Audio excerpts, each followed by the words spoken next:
know, if you're keeping an eye on my show, Operation Mustangs and More, you would have saw in my last episode that I had a company send me an adapter kit that would allow you to put a 5-speed transmission behind an old Mustang engine. And I tell you what, it worked phenomenal. You know, the one thing I like about my job, I'm not sitting behind a desk. I get to drive Mustangs all the time and classic cars all the time. How cool is that? And in last week's episode, we covered the 5-speed transmission conversions, meaning that there's a company out there called Cow Pony Cars that makes an adapter kit so you can bolt a 5-speed transmission behind your early Mustang engine. And man, is it nice. I mean, this is the end result. We're cruising around here. This thing is basically doing maybe 1,200 RPM, and we're just like gliding along. It's so great. We're gonna probably put a gear in this thing now, meaning that it's got like a 300, maybe a 325 gear in it. We'll get stepped up to maybe a 373 or maybe even a 411. But let me do some downshifts. I'll show you how this thing works. See, right now I'm in fourth, and this is even with the ratios that this transmission has in it. It still is a better ratio than what the 4-speed had in it in its day. But let me run it through its paces a little bit over here. Get a little chance. This is so cool. This happens to be like a Shelby lookalike that we put together a few years back. And body and paint was definitely better than whatever Shelby did. Not that the guy didn't do a good job. It's just that, you know, technology has come a long way.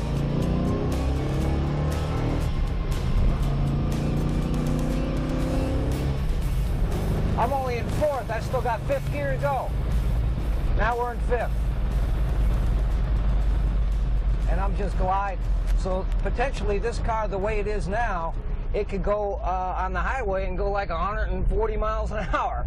I mean, it's so great.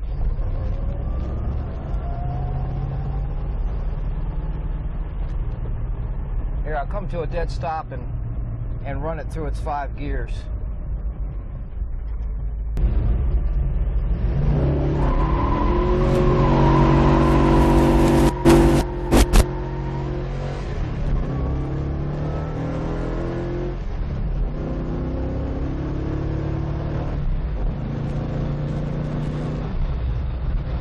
Fourth gear right there, 5th gear.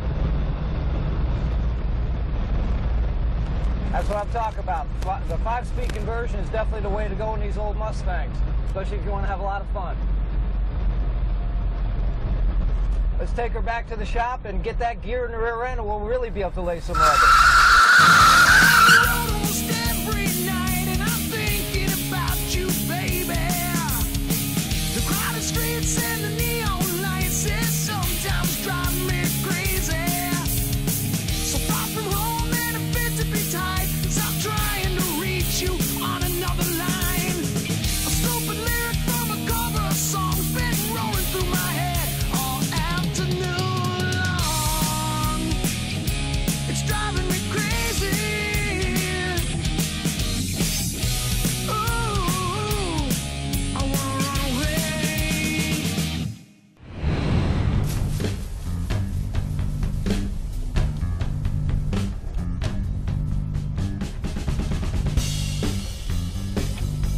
This week's episode of Operation Mustangs and More, I go to the Auto Wares Show. The Auto Wares Show is a convention that had people from Edelbrock, Holley, a lot of different vendors with waxes. So I'm going to show you what that's all about. I interviewed a bunch of people, made a lot of friends too. I also have a car in the spray booth that we laid out the same kind of stripes as this thing. It's a nice little 66 coupe that's a blue with a white stripe combination like this. We're going to show you how that's done. We're going to do our shop walk around, and I got a Fox body we're going to do some weather stripping on. We're going to have a lot of fun this show, so we'll see you later.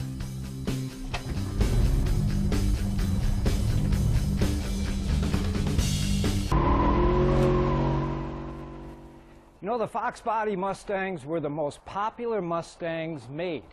They made these things for almost 15 years. They made them from 1979 to 1993. This is the most popular body style that they made. It's a cool looking body style. It doesn't have too much of the original Mustang body styling cues on it, but it's a cool looking body style just the same. One of the things that they did with this body style is they took the weather strip for the door and moved it and put it on the body of the car. So by doing that, they tend to wear out more. Well, I'm going to show you how to replace one of those weather strips. Let's take a look. On the original Mustangs, say the 64 to 73 cars, the door weather strip actually traveled and was attached to the door itself. So when you shut the door, that's where you got your seal. On this body style Mustang, they took the weather strip and they moved it on the body itself. So the opening is where they put the weather strip.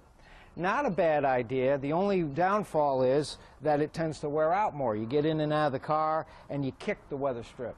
It tends to get caught on things as you put stuff in the back of the car. So there are some shortcomings on putting the weather strip on this side of the car as opposed to on the door side of the car.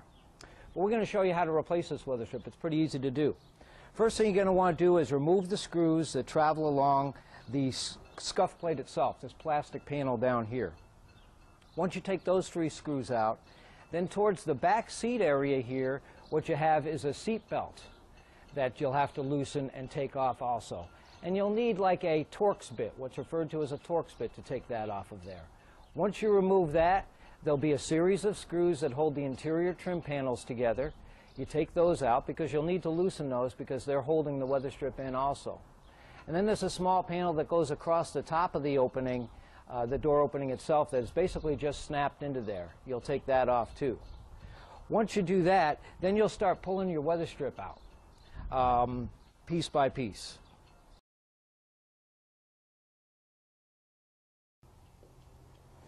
Here you got your new weather strip against your old weather strip. This is a really nice reproduction here. I was comparing these earlier, and they are like spot on what they do. The other thing I like about this company that supplied this to us is that it's a little bit longer than what you need. You know, sometimes they give you exactly what you need, and cars have different variances on their tolerances. So you end up being short, which is not a good thing. This company here gave us a few inches more, probably about a good foot more of what we need, so we'll be able to really tailor it to the car we have here. Now this here has got a metal reinforcement inside it. And the reason why it has a metal reinforcement in there is because it's supposed to hug and snap along the pinch weld of the opening of this door jamb here. So it's important that it would be metal reinforced, meaning that when we get to the end there, we're going to have to use a pair of tin snips to cut it with. But let me show you how it snaps into place. Now I don't normally start in an area up over here, because you're going to end up with a seam. When you come around, there's going to be a seam that's going to butt up against one another. Well, you know, Ford originally had the seam over here. I've seen them over there. I've actually seen them all over the place. And it's kind of unsightly to open the door and you got this seam right there. So I kind of put it in a little bit more of a hidden spot over here. It's where I start. But you'll take your weather strip and you'll just kind of snap it onto the opening of where the old one came off. And then work your way up.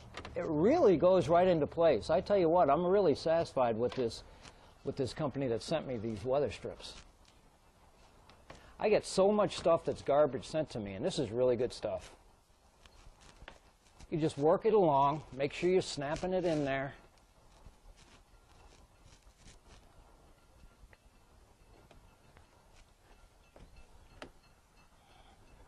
Now, it's important that you really push on it, because if you don't, it'll eventually shrink back and then just start hanging on you. And the whole idea here is to make for a good seal of the car, especially in them corners. Get those corners down in there. Work your way across the sill over here.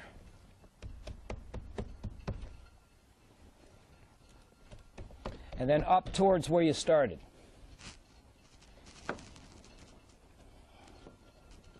Now at this point, what I'll do is I'll kind of take my tin snips and make a good mark about an inch above where the other seam ends. And like I say, what that will allow me to do is have a nice little overlap.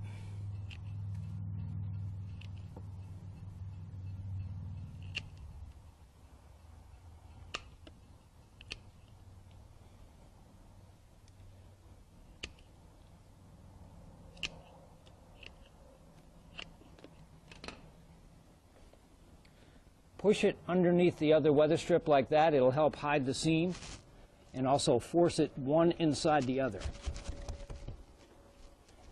Now, since we have that overlap right there, when this does eventually shrink, and it will shrink, it won't shrink to the point where they'll separate and there'll be an opening there.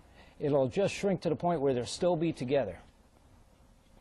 So now you'll just kind of push all your original trim panels back in place, put your screws back in where they came out, and now you have a nice tight seal.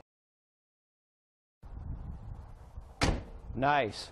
Real nice. That's the way I'd want the doors to shut on my Fox body. It'll be a little bit difficult for you to shut the door at first. You might have to slam it a bit because you do have that new weather strip on there, so it is going to try and crush it. But over time, that'll get easier for you to do. You might want to put a little armor all, a little dressing on the new weather strip. That'll help preserve it over time. But short of that, it's pretty maintenance-free. I like what I see. It's a great product.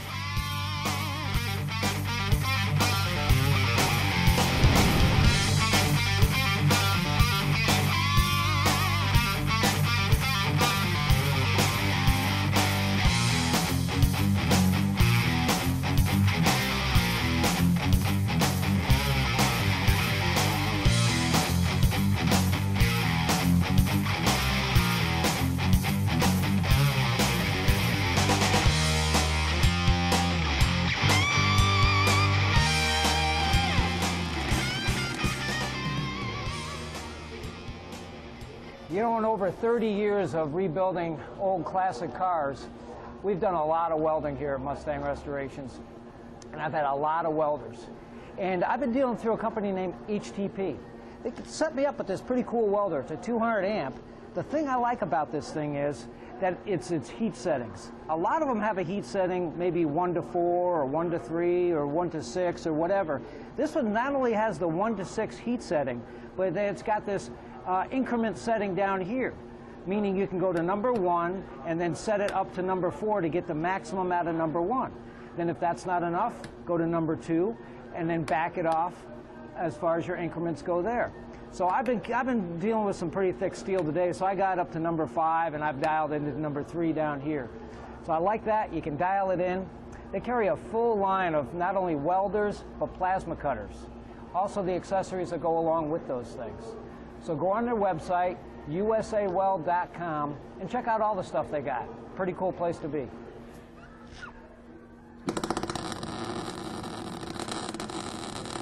This is pretty much a whole procedure on how to paint a car. You know, there's so many different details here. There's the jambs of the doors, there's the nuts and the bolts that hold the doors and the latches together.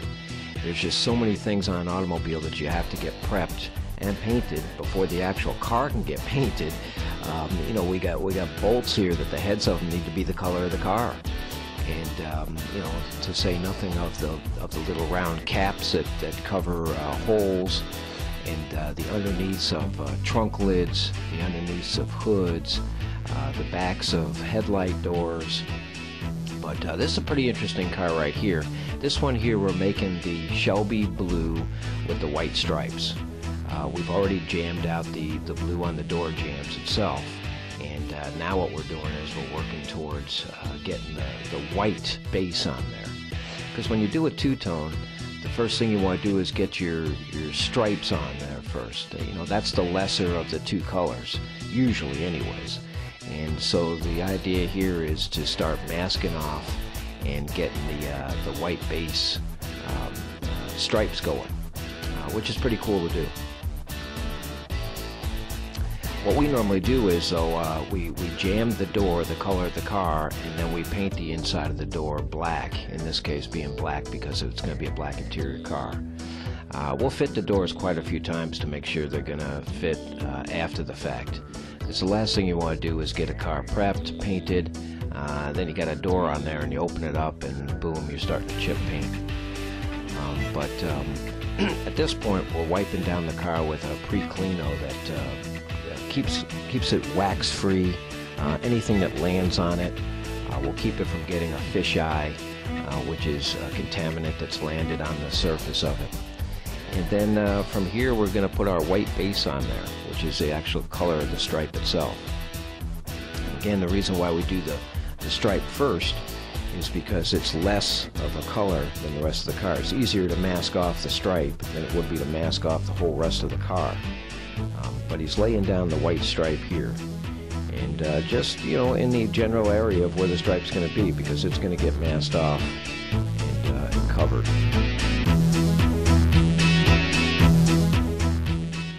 Auto Wares, one of the major parts suppliers across the country, invited me to one of their seminars they had. It was a gathering of all these suppliers like Edelbrock, Holley, Motorcraft, Permatex. Heck, there was even a guy there selling a product called Zero Rust. Well, I brought my camera with me and I brought my microphone with me. I walked around and I got some interviews and I had a lot of fun doing it. Check it out, see what it's all about. I'm here with Shane from Edelbrock, and he's going to fill us in on a few products he has that has to do with these old cars. Shane, what do you got here? I see you got some aluminum manifolds and stuff. We do, absolutely. We have our Performer EPS, which is kind of a revision of the regular Performer we used to have. We have another Performer here for big block Chevy. We've got our Edelbrock Performer Series carburetor here. This is a black one, a little bit different than what we've had in the past. We normally had our normal aluminum ball burnish finish, and then we had Endura Shine, which was a shiny version. Now we got the black one here. Now this black thing, that must be a fairly new thing, because I haven't seen that in recent years anyways. Actually, it's not too new. It's probably, I'd give it maybe about 4 or 5 years, but previously it was called our NASCAR Series. Okay. So it was kind of in a group of its own NASCAR Series, and now it's just the Performer one, and we've also got black water pumps to go along with that. So kind of a three-piece package deal, and black valve covers and air cleaners too. And how about your air gap system? Is that working out pretty good for you? I see that came out quite a few years ago. Yes, it did, and that's actually working out really, really good. Unfortunately, I don't have one here that you can show and put on video, but we do have that, and a lot of guys like it because it takes heat away from that carburetor and helps the thing run even better. All right, we're over at the Holley booth with John. John, he goes back a long way, man. I mean, he knows all about the older cars. And of course, he knows about his product, the Holley carburetors. He's going to fill us in on a little bit of his product line here. John, what do we got going here today with your carburetors? Well, we've got a lot of great carburetors. Go all the way back to the early 1900s. Holley was building carburetors for Ford in the Model A. And of course, that stepped up in 2-barrel 289s and 4 barrels as well, all the way through the 70 Mach 1 Mustangs. Okay. Now, say I got a guy with a 66 Mustang 289. He's got a small cam in it, maybe some tri-Y headers. What's your recommendation for something like that? Well, he's made the commitment to upgrade to a 4-barrel. Now you got to look at where you want to go. You don't have to have a big carburetor. It's not about big. It's about right application. You can go to a 600 CFM carburetor, which we have an available non-choke version or a choke version, and that'd be a good start for someone. All right. Now, probably for a street guy, maybe electric choke? Absolutely electric choke for a street car. Yes. Okay, very good. And then what do you recommend as far as like a fuel pump to back that up? Mechanical or electrical? Well, it depends how you're building your car. Now, electric fuel pumps are the way that a lot of people have moved their fuel pump away from the front of a Ford block. But you've got to watch that fuel line, because you've got to keep that fuel line isolated because it picks up that heat. And it's more not about the fuel pump, it's about isolating that fuel source. And the mechanical pump works very well, and we've got a variety of mechanical pumps that work on small block Fords. See, I told you this guy knew a lot about his product line. Check this guy out. What's your website address? It's Holley.com. All right. Nice meeting you, John. Thanks for the interview. My pleasure. Thank you.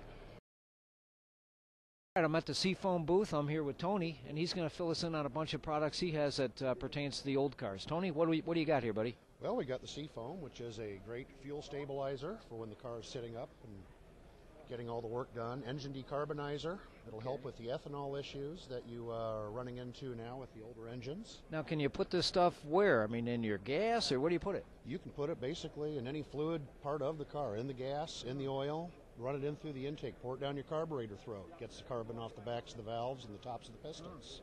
Now, this label looks a little old school. You guys have been around for years and years, haven't you? We've been around since 1942, Chris. I figured so. I love that. What else you got here that pertains to old cars? Well, we have the TransTune, which is our hydraulic formulation. It's just a valve body cleaner. Of course, real good with torque converter shutters and delayed shifts. For older cars too, right? For older cars too. Sometimes you'll get some slippage, and a lot of times it can just be caused by dirt in the valve body. Doing Mustangs, Ford products, you're probably familiar with the Ford power steering line. We help with that too. Quiet down a lot of those pumps so it doesn't sound like you got two cats fighting underneath the hood. That is a good thing. And what's your website address? SeaFoamSales.com. Very good. It's nice meeting you, Tony. Nice All right. meeting you, Chris. Thank you very much. Thanks. Got a friend of mine putting a new forum together. There's not enough Mustang forums out there, And I tell you what, he's got a really cool one going. It's called V8Mustangs.com. Go to that website, V8Mustangs.com. You could be on the ground floor of something brand new and exciting as far as a forum goes. Check it out.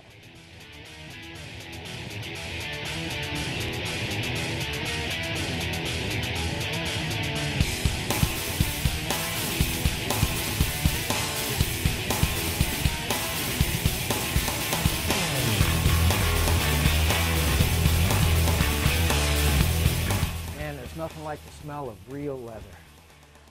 During the 60s, my mom and dad, they always seemed to have a newer Lincoln or Chrysler Imperial, and those kind of cars had leather interior. Well, Mustangs don't generally have leather interior. Well, a company called Distinctive that's been around forever, they pretty much are the guys that brought back all the classic seat upholstery in the early 70s. They came up with a leather kit for not only the older Mustangs, but for the newer late models too. And we put a set of leather upholstery on a late model Mustang seat, took off the old raggedy cloth stuff that certainly served its time, but wore out just the same. So as an upgrade, we went with the leather, and man, I tell you what, it's nice and glove soft, it's got that leather smell to it, and it really does make the seat look 100% better and really upscale too. So look for Distinctive for their leather kits, for their factory replacement kits, because if you just want to keep it stock, they got the stock vinyl, they got the stock cloth, but if you want to step up to bat, go with their leather stuff, man. It really does look dynamite. Now this is the real tedious part here. I mean, it takes a whole day just about to lay out the stripes and set up the stripes, especially if you're doing, you know, cowl, roof, hood, balances. I mean, there's just so many things here, tail light panel. And it's taping upon taping upon taping, measuring upon measuring upon measuring. But, you know, it's a lot of fun. It's like doing a giant, well, not giant, it's doing the full-scale model. As a kid, that's what you did. You customized your models, and you laid out stripes, and you did all sorts of cool things. Well, now as an adult, if you're in this business, you get to do it to the real deal. And it's a lot of fun doing it.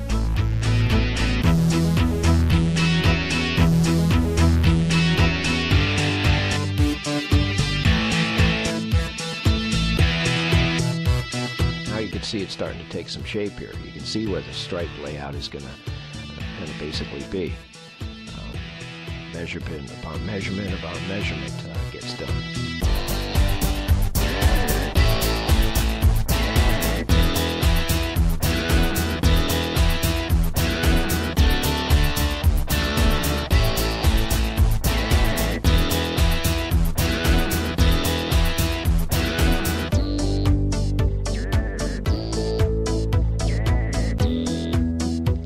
All the different bolts for the latches and the doors and the strikers and the hood and the trunk that we've detailed and painted.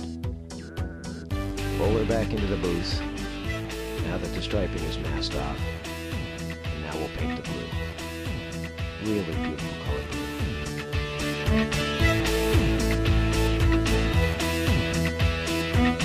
There's just a lot of preparation involved to get an automobile painted. People don't realize that it's more than just pulling it into the booth and squirting some color on it. You gotta spend a lot of time to make it as right as you can.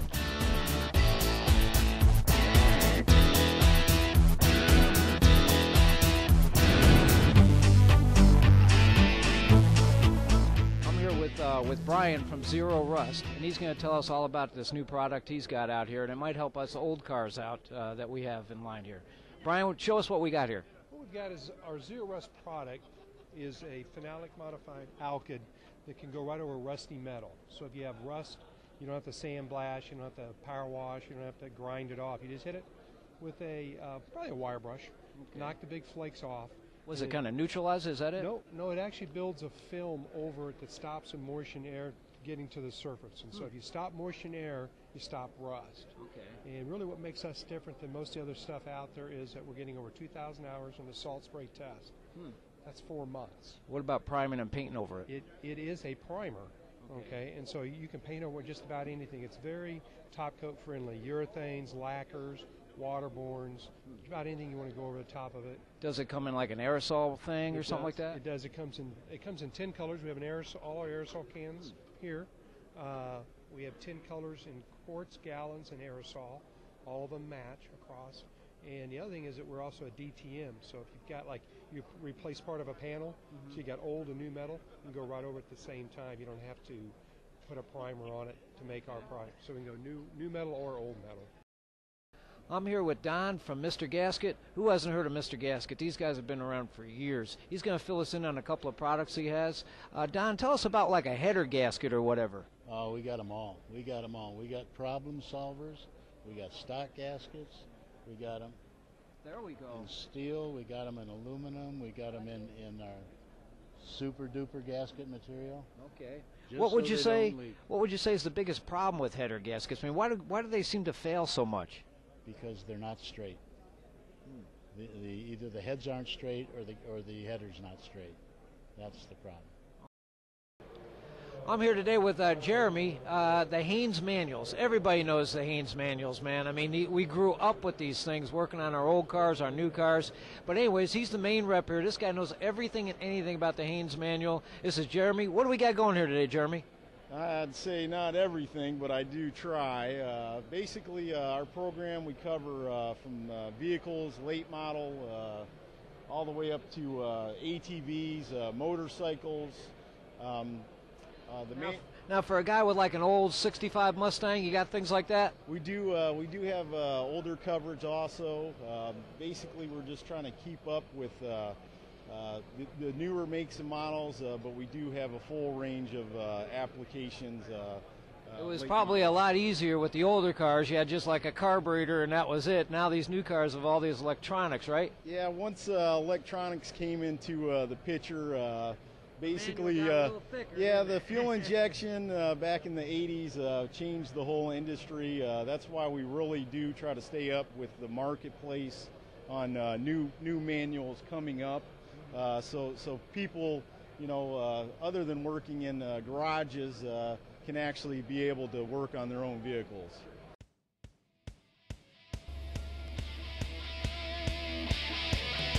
This early summer, actually I think summer here in Chicago started last fall. I've been getting a lot of new customers coming in, buying these new Mustangs, and all of a sudden being a Mustanger. And the first thing I tell them to do is join a club. Chances are the club people have been there, done that with the problems that you might be having. And there's a couple of clubs out there. One's called the Northern Utah Mustang Club. If you happen to be over near Utah, I would encourage you to go on their website and check them out and see what they're all about.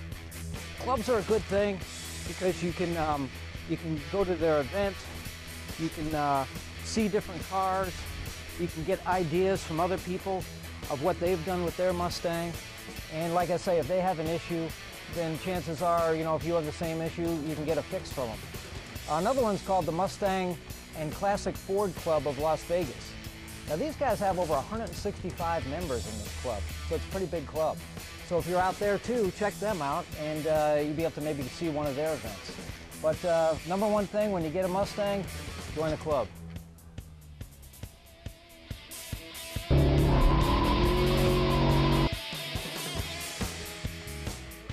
First thing you want to do with a floor pan job is to get underneath the car and remove the 4 access nuts that hold the seats in, which is real easy to get to. You'll see some round coverlet holes, and you just get a ratchet, stick it up inside there, and remove the nuts.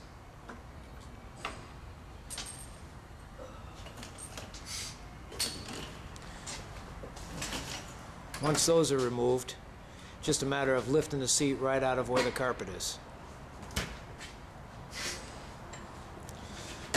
That seat looks like it's going to need some upholstery work too, huh, Jason? Yeah, a little bit. Okay, next thing you want to do is pull out the rear seat. The lower half is basically just sitting in there, but it is latched in at the bottom. So if you push in and pull up, it'll basically almost just remove itself and spring up.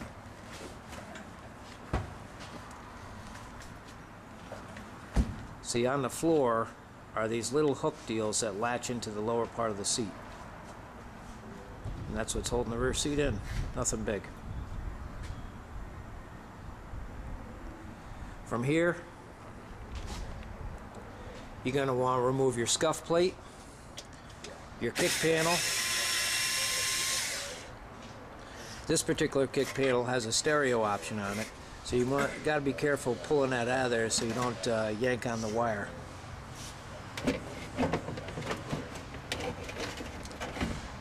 Pretty straightforward. And then from here, we'll remove the seat belts, and the carpeting is literally just laying in the car. It's from the factory, it's not glued down at all. So we'll pull the seat belts out, we'll pull the shifter bezel off, and yank the carpeting out of there. Alright, next thing you're going to want to do is peel the carpeting back. And this one here, there's a little bit of an ugly, ugly sight underneath this.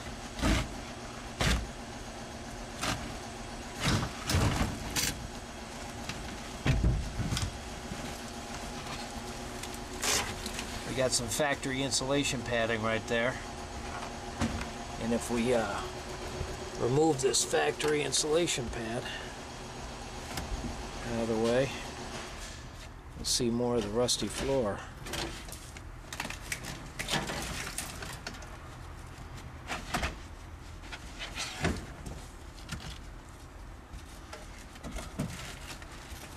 Oh yeah, there we go. Pull that other piece out there. Oh, nice. Looks like somebody's been here before. Yep. Look at this makeshift patch that's over there. Yeah. Let's see what this rear floor looks like.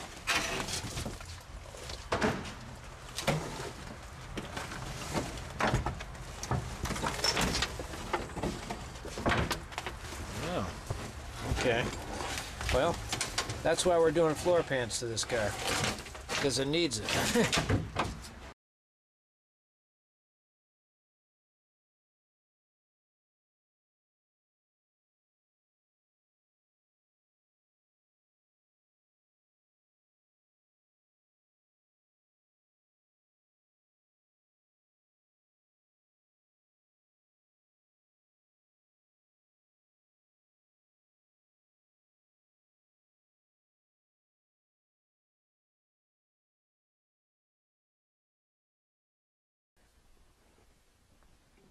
How's it going in here, Rob?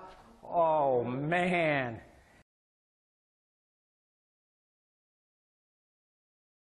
Hi, the Doc here from Mustang Restorations. You know, in over 30 years of restoring these old classics, I've dealt with a lot of companies. And Dallas Mustang has been with me since the 1980s. If you go to their website, dallasmustang.com, you'll see parts for the 64 to 73 car, the Fox body car, and of course all that late model stuff that's out there. And for you guys that have a late model Chevy or Dodge sitting next to your pony in the garage, they got stuff for that too. Their phone number, 1-800-MUSTANG. How cool is that? And if you give them a call, make sure you tell them that the Doc sent you. Alright, that's this week's episode of Operation Mustangs and More. Thanks for watching. I have a lot of fun doing it. Hey, make sure you enter to win at the winthemustangs.com. It's all for the wounded veterans. It's really a good cause. I support it. And check out the latest issue of the Mustang magazine. It's new on the market. I think you're going to love it. Till next time, this doctor, the Doctor of Restoration, I'm always in. See you later.